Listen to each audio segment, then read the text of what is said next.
गोपियों ने अपने 19 श्लोकों में यहाँ की रज की महिमा और कृष्ण की महिमा का वर्णन किया है। जयते तेधिकम जन्मना व्रजा श्रयते इंद्रा सस्वदत्र ही दयते दृश्यताम दीक्षुतावका त्वयि दता सवास्वाम विचिन्वते। गोपियाँ कहती हैं कि ये स्वर्ग से बढ़कर, वैकुंठ से बढ़कर के धरा है। यदि ऐसा ना होता तो सस्वदत्र ही इंद्रा, इंद्रा नाम है लक्ष्मी का, लक्ष्मी हमेशा के लिए यहाँ नहीं आ जाती। आज भी बेलवन में, इस ब्रज में माँ लक्ष्मी बैठी है। जिस स्थान पर नित्य देवी देवता आकर जिस स्थान पर पहुँचते हैं, श्री ब्रज का वह भी दर्शन करते हैं। ऐसे वृंदावन को कोटशा बार हम और आप सब वंदन प्रणाम करते हैं। तुलसीवन आश्रम में आज 118वें पावन दिन में, जो कि पितरपक्ष का आज पहला दिन है, पहली तिथि है, और इस समय तुलसी तपोवन यूट्यूब चैनल के माध्यम से आप हमें सुन पा रहे हैं। मैं आपके हृदय में अंतस में बैठे हुए अपने प्रभु परमात्मा के दर्शन करता हूँ। आज की चर्चा करते हैं कि सबसे बड़ा धर्म क्या है। आज के पोस्टर पर लिखा है कि सबसे बड़ा धर्म क्या है। यही बात धर्मराज युधिष्ठिर ने पितामह भीष्म को कहा, पितामह आप यह बताइए कि मानव जाति के लिए सबसे बड़ा धर्म क्या है। तब पितामह भीष्म ने कहा, युधिष्ठिर उस धर्म को आप बराबर कर रहे हैं। आपके तुम्हारे दरवाजे से कभी कोई भूखा नहीं जाता है, और जहाँ अतिथि को ईश्वर समझा जाता है, माना जाता है, युधिष्ठिर यह मानव मात्र का एक बहुत बड़ा धर्म है। आवे अतिथि द्वार पर करो सकल सम्मान, ना जाने किस भेष में मिल जाए भगवान। दरवाजे पर आया हुआ अतिथि वो तुम्हारे ऊपर कृपा करने को आया है, उसका आदर, उसका मान, उसका सम्मान हो, पितामह भीष्म ने कहा। तब पितामह भीष्म ने कहा, राजन हम तुमको एक ऐसी कथा सुनाते हैं, ऐसी बात सुनाते हैं, जो कि एक बार राजा मुचकुंद को मेरे गुरुदेव परशुराम भगवान ने ये कथा सुनाई थी, और तुम्हें अच्छा लगे तो तुम सुन लीजिए। और इस समय यूट्यूब चैनल से जुड़े हुए हैं, आपको मैं निवेदन कर रहा हूँ, यदि आपको अच्छा लगे तो आप सुन लीजिएगा। भीष्म ने कहा कि महान धर्मो महाराजा शरणागत बात पालने, अरे पृष्ठम भगवास्ते प्रश्नम भरत सत्तमः। महान धर्म क्या है? शिवे प्रवृत्तयो राजन राजानाम शरणागतान परिपाल्य महात्मानम संसदम परमाम गतम। शिवददीची हरिचंद्र जैसे महापुरुषों ने अपने धर्म का पालन किया है। हे युधिष्ठिर, अतिथि सबसे बड़ा धर्म है। भगवान परशुराम मेरे गुरुदेव ने जो बात राजा मुचकुंद को सुनाई थी वह सुन लीजिएगा। क्या कहा? श्रूयते चह कपोते नः शत्रु शरणमागतः पूज तस्य था न्यायम स्वेच्छम मास निमंत्रतः। इस संदर्भ में हम तुम्हें एक कथा सुनाते हैं, जो कि कबूतर और कबूतरी की कथा है। बड़ी अद्भुत कथा है। भगवान परशुराम ने यह कथा सुनाई थी। क्या था? युधिष्ठिर ने पूछा था, कथम कपोतेन पुरा शत्रु शरणमागतः स्वमाशम भोजितम काच गतम लेवे च भारतः। पितामह कबूतर कौन था, कबूतरी कौन थी? ऐसी क्या घटना घटी थी कि आप बता रहे हैं कि कबूतर के माध्यम से एक धर्म का वर्णन किया गया, कबूतरी के माध्यम से, एक कपोती के माध्यम से, कपोत और कपोती के माध्यम से एक विलक्षण धर्म का वर्णन किया गया। तो यह आप कृपा करके बताइए। पितामह भीष्म ने कहा कि शृणु राजन कथाम दिव्या सर्व पाप प्रणाशिनीम नृपते मुचुकुंदस्य कथिताम भार्गवेडही। हे राजन, ये ऐसी कथा है जिनको सुनते ही अपराध करते हैं, पाप समाप्त होते हैं। और ये महाभारत में लिखा हुआ है कि श्राद्ध पक्ष में यदि इस कथा को सुना जाए तो पुरख तृप्त होते हैं। इसलिए आज श्राद्ध के पहले दिन ये कथा मैं आपके बीच में रख रहा हूँ। श्राद्ध पक्ष में इसकी अतिशय महिमा है। इसलिए मेरे पास मैं यह बोल करके आज नहीं होगा प्रोग्राम, लेकिन ये कथा मेरे दिमाग में कि श्राद्ध पक्ष में इसकी ऐसी महिमा है, और आज पितृपक्ष का पहला दिन है, तो मैं एक बार ये कथा सुना करके आता हूँ। और इसलिए मैं चला आया और मैंने हाथ में माइक पकड़ लिया है। जितनी देर के लिए आप बैठे हैं थोड़ा ठीक से बैठिए। भगवान परशुराम ने जो कथा सुनाई है अभी, इसमें कहते हैं वही हम तुमको सुना रहे हैं। इमर्थम पुरापार्थम मुचकुंदो नराधिपा। बहुत बड़े राजा हुए मुचकुंद, भार्गम पर प्रक्षा प्रतः पुरुषर सवा। राजन, जैसे तुमने मुझसे प्रश्न किया है ऐसा ही प्रश्न एक बार भगवान परशुराम से मुचकुंद जी ने प्रश्न किया था। क्या पूछा उन्होंने? कहा, प्रभु यह बता दीजिए कि जीवन में सबसे बड़ा धर्म क्या है। तब उन्होंने ये जवाब दिया था, हे महाभाऊ, मैं तुम्हें ऐसी कथा सुनाता हूँ कि जिसको सुनकर के धर्म बढ़ेगा, बहुत कुछ सीखने को मिलेगा। और उसमें अतिथि सेवा के ऊपर बहुत बड़ा जोर दिया गया है। और यह बताया गया कि एक समय की बात थी। काकोल एव कृष्णांगो रक्ताक्षम काल समिता दीर्घ जबो इष्पादो महाभक्तो महान्मो।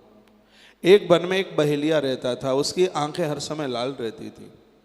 दिन से लेकर के रात्रि तक वो कितने पशु पंक्षियों को मारता था, हे मुचकुंद, उसकी गिनती नहीं की जा सकती। बहुत बड़े खोटे काम करता था। एक नंबर का न्यायी था, एक नंबर का अपराधी था। वन में यदि पंछी उसको देख लेते थे तो उसकी शकल देख करके ही पंछी घायल हो जाते थे। इतना दुष्ट हृदय का हुआ था। उसने बहुत बड़े अन्याय और उसने बहुत बड़े अपराध किए। उसकी वजह से उस वन में रहने वाले पशु पंछी बहुत ज्यादा भयभीत थे।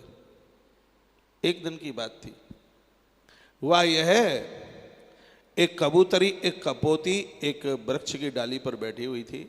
इतने में बड़ी जोर से आंधी आई, बड़ी जोर से तूफान चला। डालियां टूट करके नीचे गिर रही थी, पत्ते टूट करके नीचे गिर रहे थे। और हुआ यह है कि उस आंधी के प्रभाव में यह कपोती ऊपर के पेड़ से नीचे गिरी। इतने में बहेलिया आ गया और उस बहेलिये ने उस कपोती को उठाया और अपने पिंजड़े में रख लिया। अब वह इस खोज के लिए निकला कि कुछ और भी मुझे मिल जाएं तो आज मेरे परिवार का ठीक से आहार चल जाएगा। वो इधर उधर खोज में चल रहा था तो देखा कि एक वृक्ष के ऊपर बहुत से पंछी बैठे हैं और ये उस पेड़ के नीचे गया और वो जितने पंछी थे वो सब इस बहेलिया को देख करके इधर उधर उड़ गए। आंधी बंद हो गई थी, तूफान बंद हो गया था, पानी इतना गिरा था कि सर्दी बहुत ज्यादा थी। इतने में बहेलिये ने एक पेड़ के ऊपर क्या देखा कि वो उसके ऊपर एक कपोत यानी एक कबूतर बैठा है। उस पेड़ के नीचे एक पत्थर की शिला बिछी हुई थी। इसने पिंजड़े को बगल में रखा और ये उस शिला के ऊपर लेट गया। कबूतर ऊपर था, कबूतर के ऊपर इसकी निगाह पड़ी नहीं। कबूतर ऊपर बैठा बैठा ये कह रहा था, पता नहीं मेरा कौन सा दुर्भाग्य है कि मेरी पत्नी मुझे छोड़कर चली गई। वो कबूतरी जो कपोती जो पिंजड़े में बंद थी वो कोई और नहीं, वो इस कबूतर की ही भार्या थी। कबूतर कहता है कि मेरी पत्नी इतनी बढ़िया थी, जो मेरा इतना ख्याल रखती थी, मेरे बिना बेचैन रहती थी, आज वह मुझे छोड़ करके पता नहीं कहाँ चली गई। तस्य कल्पगता भार्या चरतुम नाभिवर्ततः प्राप्ता च रजनीम दृष्ट्वा सा पक्षी परितप्ततः। संध्या की रजनी, संध्या का सूर्य अस्त होता था, रात का आगमन होता था, वह घर की तरफ लौट करके आती थी। लेकिन पता नहीं आज कारण हुआ क्या और वह नहीं आई। पुत्र पौत्र वधु भृत्या राकीणाम अपि सर्वतः भाराहीनम गृहस्थस्य शून्यमेव गृहम भवेत्। कबूतर कहता है कि घर में कितने भी पुत्र हों, पौत्र हों और पौत्रों के भी पौत्र हों, यदि पत्नी नहीं है, गृहिणी नहीं है, तो उस घर में रहना बड़ा मुश्किल होता है। अपने हृदय की बात ना बेटों से कह सकते, ना पुत्र वधुओं से कह सकते। एक व्यक्ति अपने हृदय की बात दो से कहता है, या बेटी से कहता है या अपनी पत्नी से कहता है। उसके हृदय में जो है वो छिपाता नहीं है। कबूतर की आंख में आंसू थे। कहा, आज मेरा गृहस्थ बिल्कुल सूना हो गया, क्या करूं, कहाँ जाऊं। वास्तव में घर को घर नहीं कहा जाता। क्या क्या कहता है कबूतर? वास्तव में घर को घर नहीं कहा जाता जिस घर में स्त्री ना हो। वह घर तो जंगल के समान हो जाता है। उस घर में रौनक नहीं होती, उस घर का वैभव लुट जाता है। जिस घर में स्त्री नहीं होती, आज यह मेरा कौन सा दुर्भाग्य है। मेरी इतनी सात्विक सर्वलक्षणा मेरी पत्नी आज मुझे छोड़ करके चली गई। ऊपर वृक्ष के ऊपर बैठा हुआ यह कबूतर ऐसे शब्द बोल रहा था। मेरी पत्नी उत्तम धर्म का पालन करने वाली थी, उसने कभी मुझे भोजन कराए बिना, मुझे खिलाए बिना उसने जीवन में कभी खाया नहीं। मेरे प्रति उसकी अपार श्रद्धा थी।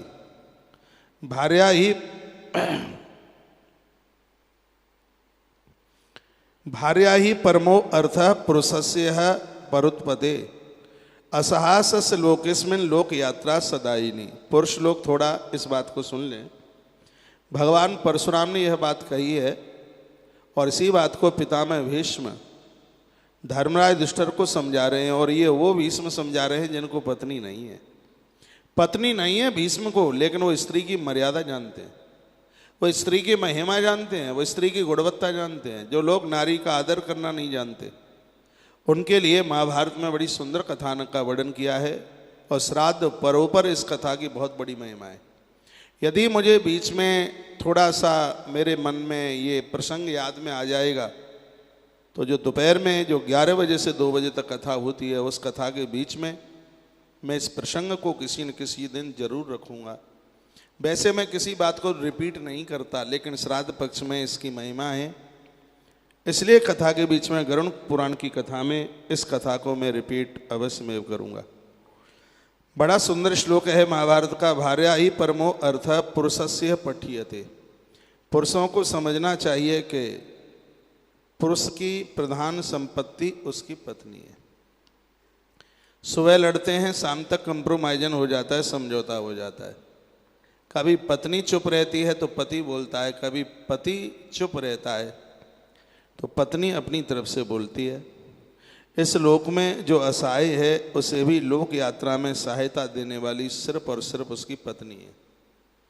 यदि तुम पति और पत्नी दोनों मिलकर के एक जगह पर बैठकर ये सुन रहे हैं तो बहुत ध्यान से सुनिएगा, इसमें दोनों की बात कही गई है। भार्या ही परमो अर्थ पुरुषस्य पठ्यते। पुरुष को समझना चाहिए कि उसके जीवन की सबसे बड़ी संपदा है जिसका नाम है पत्नी, जिसका नाम है गृहिणी। उसकी जीवन यात्रा में लिखा है, लोक यात्रा में सबसे बढ़कर यदि सहयोग करने वाली है तो वह उसकी पत्नी है। तथा रोगाभिभूतस्य नित्यम कृष्णगतस्य च नास्ति भार्या समम किंचित रसमात्रस्य भेषजम। जो पुरुष रोग से पीड़ित हों, बहुत दिनों से विपत्ति में हैं, उस पीड़ित मनुष्य के लिए स्त्री के समान कोई दूसरी औषधि नहीं है। पति का जितना ज़्यादा से ज़्यादा ध्यान रखती है वो नारी है, वो अपना ध्यान नहीं रखती।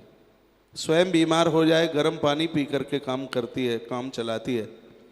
लेकिन पति बीमार हुआ है, कई बार तो फ़ोन पियर करती है, माँ को फ़ोन करती है, सहेली को फ़ोन करती है, गुरुजनों को फ़ोन करती है, कहती है इनकी तबीयत थोड़ी ऐसी है महाराज, कुछ उपाय बता दीजिए।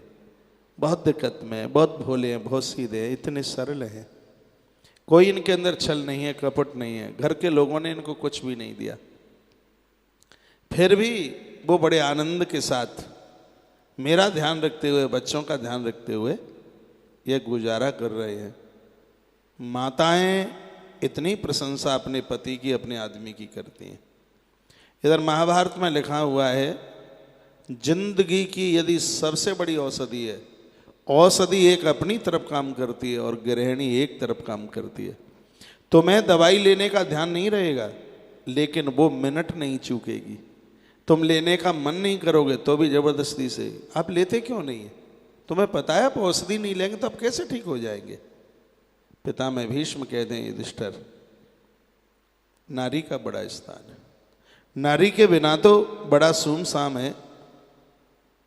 जो लोग रोग से पीड़ित हैं, क्या कहा, भाई कितना भी करीब हो, पुत्र कितना भी करीब हो, माता पिता कितने भी करीब हों, लेकिन उस रोग के समय में जितना तुम्हारा ख्याल पत्नी करने वाली है, उतना ख्याल इस दुनिया के कोने कोने तक कोई दूसरा करने वाला नहीं है। ऐसा महाभारत में भगवान व्यास ने लिखा है। भगवान वेद व्यास ने कुछ समझा होगा। तब लिखा है। बात आ रही है समझ में? आ रही होगी जरूर। क्या लिखा है? तथा रोगा विभूतस्य नित्य कृष्ण गतस्य चह नास्ति भार्या समम किंचित नरमातस्य वेशजम। इस धरती पर नारी के समान पुरुष के लिए कोई दूसरी औषधि नहीं है। पत्नी ठीक है तो आधी बीमारी तो अपने आप खत्म हो जाती है। और इस धरती पर बहुत ऐसी मातृ शक्ति हुई है जिन्होंने दुआ और दवा से अपने पति को स्वस्थ किया है। क्या लिखा है? नास्ति भार्या समो बंधुर नास्ति भार्या समागति नास्ति भार्या समो लोके सहायो धर्म संग्रह।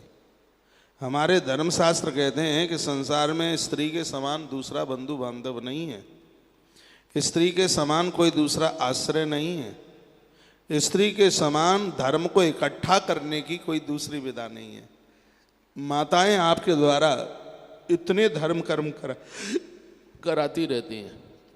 यहाँ अनुष्ठान आयोजन चल रहा है, चौथा महीना चल रहा है, आप तो बाहर जाते हैं, कमाने को जाते हैं, फैक्ट्री जाते हैं, ऑफिस जाते हैं। बेटे को या पति को ये माता ही तो ये बहनें ही तो कहती है, अरे आज महाराज जी ने उद्घोषणा की थी, उन्होंने ये कहा था कि ये कर लीजिए, ये कर लीजिए, ये कर लीजिए। मैं आपसे अपने कपड़े लत्तों के लिए कुछ नहीं मांगूंगी, मेरा वायदा है मैं कुछ नहीं मांगूंगी, एक बार इस सेवा कार्य में बेटा तू सहयोग कर दे। या पति को कहेगी इस कार्य में आप एक बार सहयोग कर दीजिए, बस एक बार, दोबारा मैं आपको नहीं बोलूंगी। फिर 8 दिन के बाद कहती है जी एक बात है आप सुन लेंगे क्या? तो बेटा पहले से कहता है माँ मुझे तो पता है ना, कौशिक महाराज के यहाँ बस तू खुद सहयोग के लिए बोलेगी। माँ मुस्कुराती है, कहती है तो क्या हो गया बेटा, प्रभु ने देखिए दिया है और ये नेक काम में लग जाएगा, इससे अपने पूर्वज खुश होंगे, अपने पूर्वज प्रसन्न होंगे। ये माताओं का ध्येय है। इसलिए महाभारत में भगवान व्यास क्या कहते हैं? धर्म को इकट्ठा करने के लिए गृहिणी से बढ़कर के कोई दूसरा बताया ही नहीं गया। धर्म कर्म में जितना माताओं का योगदान होता है इस धरती पर उतना योगदान किसी का नहीं है। यहाँ तक कि ना साधुओं का, संतों का नहीं है, सन्यासियों का नहीं है, अमीरों का नहीं है। जितना योगदान धर्म को आगे बढ़ाने में पूज्य मात्र शक्ति का है, भगवान व्यास कहते हैं इतना योगदान फिर किसी दूसरे का है ही नहीं। इसलिए कितना सुंदर श्लोक उन्होंने डाला है। कहते हैं कि नास्ति भार्या समो बंधुर्नास्ति भार्या समो गति नास्ति भार्या समो लोके सहायो धर्म संग्रहे। इस धरती पर पत्नी के समान बंधु बांधव नहीं है, पत्नी के समान गति नहीं है, स्त्री के समान इस धरती पर भैया कोई मित्र नहीं है। यहाँ तो लिख दिया उसके समान कोई मित्र नहीं है। पत्नी के द्वारा धर्म का संग्रह होता है, ये लिख दिया है। धर्म को पत्नी के द्वारा धर्म संग्रह होता है। एक नीचे श्लोक लिखा है, क्या लिखा है? जिन पुरुषों की पत्नी दुनिया छोड़ के ऊपर चली गई है, श्लोक बोल रहा हूं मैं, जिन लोगों की गृहिणी दुनिया छोड़ करके वो चली गई, भगवान व्यास ने क्या कहा कि यस्य भार्या गृहे नास्ति साध्वी च प्रियवादिनी। या तो उनका विवाह नहीं हुआ है, अविवाहित है, या गृहिणी दुनिया छोड़ के चली गई।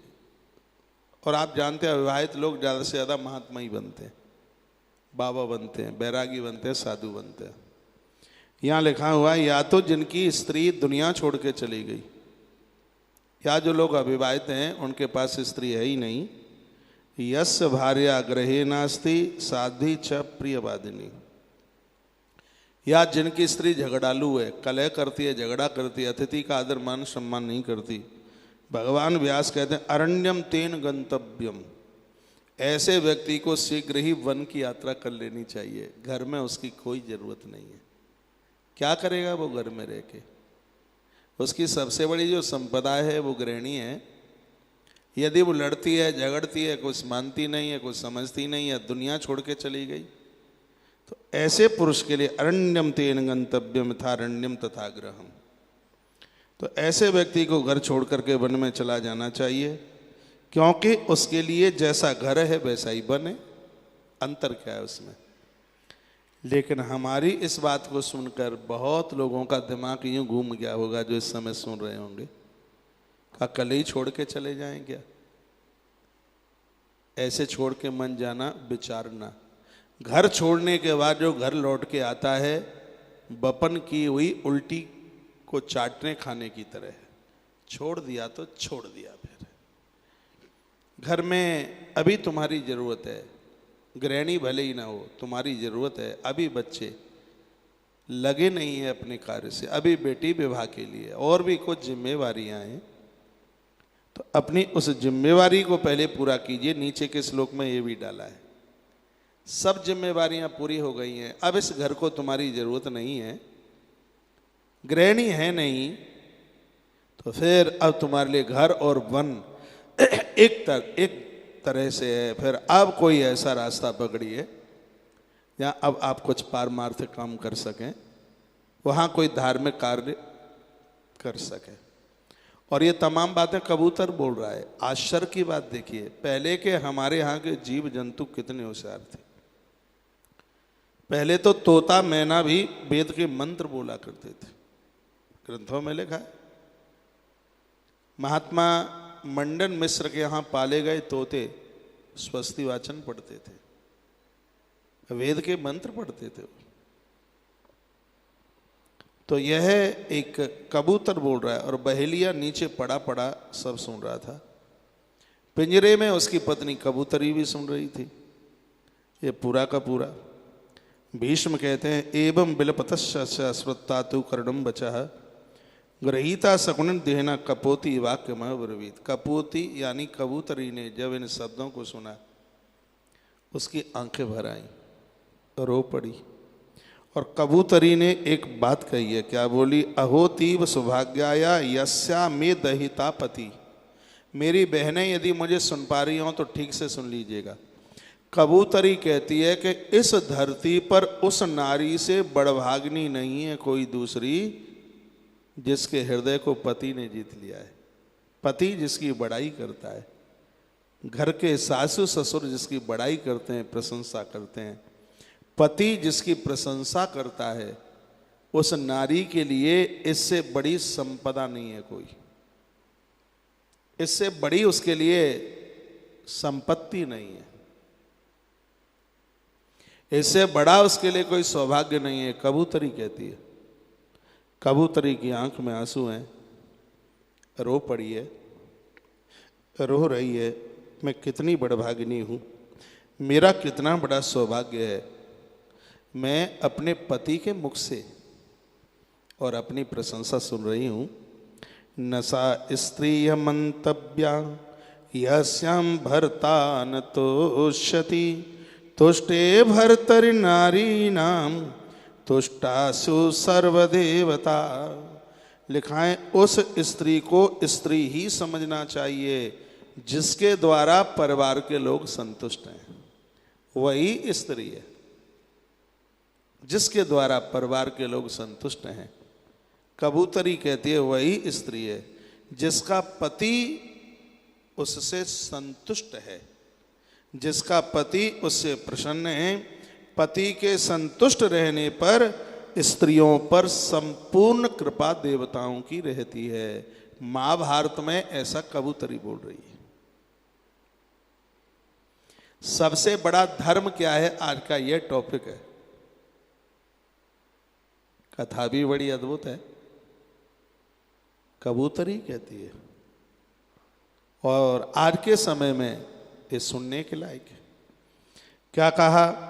नसा स्त्री निमित्तव्या यस्सा भर्तान तुष्यति तुष्टे भर्तर नारीणाम तुष्टास्यु सर्वदेवता। वही स्त्री है जिससे परिवार संतुष्ट है, जिस पत्नी से पति संतुष्ट है, जिस पुत्र वधू से सासु ससुर संतुष्ट हैं। यहाँ कहा गया है कि ऐसी स्त्री के ऊपर संपूर्ण देवता संतुष्ट रहते हैं। टोटली देवता उसके ऊपर संतुष्ट रहते हैं। अग्नि साक्षी कमाते व भरता वही देवतम परम दावाग्नि नेव निर्धन्या सपुष्पस्तकालता। कहा गया है कि अग्नि को साक्षी बनाकर स्त्री का जिसके साथ विवाह हो गया है उसका वही पति है, दूसरा पति नहीं हो सकता। लेकिन आज की तो बात ही छोड़िए क्या होता है। अग्नि की साक्षी में जिसको पति माना है, पति का वर्ण किया है, कबूतरी कहती है कि उसका वही पति है, दूसरा उसका कोई पति हो ही नहीं सकता। वही उसके लिए परम देवता है, बहुत बड़ा भगवान है। जिसका पति संतुष्ट नहीं रहता वह नारी दावानल अग्नि में भस्म होने की तरह। ओहो, कितनी बड़ी बात कबूतरी ने कह दी। क्योंकि धर्म मेरी पूज्य मात शक्ति के ऊपर टिका है। मात शक्ति ना हो तो पता नहीं यह धर्म कहाँ से चला जाए। इति संचित दुखार्तो भर्तारम दुखितम तथा। ऐसा सोच करके दुख से पीड़ित होकर वह ब्याध के उस पिंजरे में पड़ी पड़ी करा रही थी। कबूतरी ने अपने दुखित पति से उस समय इस प्रकार कहा। कबूतरी ने अपने पति से क्या कहा, ये कल रात्रि को 10 या पौने 10 बजे आप सुनेंगे। प्रसंग बहुत लंबा है, इसको पूरा करने में अभी 1 आध घंटा लग जाएगा। सबसे बड़ा धर्म क्या है, पार्ट 1 आज सुनाया आपने और पार्ट 2 इसको आप कल सुनेंगे। सबसे बड़ा धर्म क्या है ये हम इस पंछी से कबूतर और कबूतरी से कपोत और कपोती से सीखने को महाभारत के उस अद्भुत दिव्य वेद जैसे, जिसको 5वां वेद कहा है, ऐसे ग्रंथ में सुनने का ये सौभाग्य प्राप्त होगा। तो कल आप पहले तो 11 बजे आप गरुड़ पुराण की कथा सुनिएगा, उसको न छोड़िएगा। पूर्वजों के निमित्त उस कथा को जरूर सुनिए। शाम को 6 बजे श्रीमद् भागवत महापुराण की कथा और पौने 10 बजे फिर आप सच्ची बातें, उसमें सबसे बड़ा धर्म क्या है ये बात सुनेंगे। आज मैं यहीं आप सबसे मैं अपनी आवाज़ को विराम देता हूँ। आप सबको प्रणाम करता हूँ। आज का प्रोग्राम आपको कैसा लगा है ये आप अपने हृदय की बात अवश्य में कहिएगा। क्या इससे कुछ सीखने को मिलेगा?